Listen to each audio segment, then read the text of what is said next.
Need to access your pay stubs through the Santander app. While the Santander app primarily focuses on banking, some employers or payroll integrations might allow you to view pay stubs. In this guide, I'll clarify how to generally access pay stubs, which isn't always directly through the Santander app itself. It's important to distinguish. The Santander app is for your banking transactions, not typically for employer-issued pay stubs. Your pay stubs are usually provided by your employer's payroll system, whether it's an internal portal, an external payroll provider, or direct email. However, if your employer uses a payroll service that integrates with your Santander account or uses a system that pushes documents to your online banking, you might find them under a Documents, Statements, or Payroll section within your Santander online banking portal.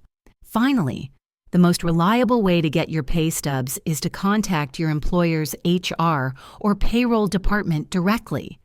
They can guide you to their specific system for accessing your pay stubs. And there you have it. Getting pay stubs isn't always direct through the Santander app. If this video was helpful, give it a thumbs up and subscribe for more tips.